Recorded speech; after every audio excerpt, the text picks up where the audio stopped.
నేను ఒక పార్టీకో లేకపోతే ఒక ఆంధ్రాకో ఒక తెలంగాణకో సపోర్ట్ కాదు, న్యూట్రల్ గా మాట్లాడుతున్నా నేను.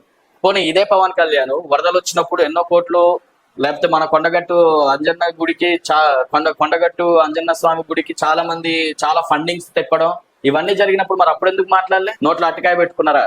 ఇదే పృథ్వీరాజు, గంజిరఘు వీళ్ళందరూ నోట్లో అట్టకాయలు పెట్టుకొని తినుకుంటూ కూర్చున్నారా?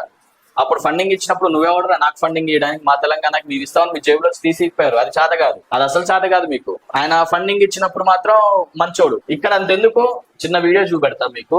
పవన్ కళ్యాణ్ తెలుసు కదా, పవన్ కళ్యాణ్ నా తమ్ముళ్ళు అంటాడు, చాలా ఇష్టం. నేను వాడంటే కూడా నేనే చాలా ఇష్టం. ఎప్పుడన్నా నా దగ్గర, నేను సత్యం చెప్తాను, ఎప్పుడైనా డబ్బులు లేకుంటే పాకెట్ లో చేసి వాళ్ళ దగ్గర ఉన్న డబ్బులను తీసుకొచ్చుకునేటటువంటి స్వేచ్ఛ నాకు. సో పవన్ కానీ ఒక మాట, సపోజ్ గద్దర్ గారు బతుకున్నా గానీ గద్దర్ గారిని కూడా వాడు వీడు అని దుంగవర్ర పవన్ కళ్యాణ్ పొగడడానికని మరి తిట్టేంత అధ్వానంగా తయారయ్యారు. ఇప్పుడు బతుకుంటే అది కూడా అనేటోళ్ళేమో. గద్దరికి పని పాటలేదు, ఆంధ్రావాడిని పొగిడిండు, ఆంధ్రావాడు సంకనాపుతాడు, ఆంధ్రావాడు డబ్బులు తీసుకుంటాడు అని చెప్పి ఆయన కూడా ఇష్టం వచ్చినట్టు తిట్టేటోళ్ళేమో మీరు. పాపం అరాచకాలను చూడలేకనే ముందు చచ్చిపోయినట్టుంది ఆయన. మీలాంటి జర్నలిజం ఇప్పుడు అంతెందుకు, మరి గద్దర్ మీకన్నా తోపు, మీ అందరికన్నా ఉద్యమకారులలో ఫస్ట్ ప్లేస్ లో ఉండేది ఎవరు అంటే తెలంగాణ మూవ్మెంట్ తీసుకొచ్చింది ఈయన పాటలతో. అట్లాంటిది ఈయనే ఆంధ్ర అయినటువంటి పవన్ కళ్యాణ్ పొగిడి వాడు మంచోడు, ఆయన మంచోడు చెడ్డోడు అని చెప్పి ఒక స్టేట్మెంట్ ఇస్తాడు. మీకేం నొప్పి వచ్చింది?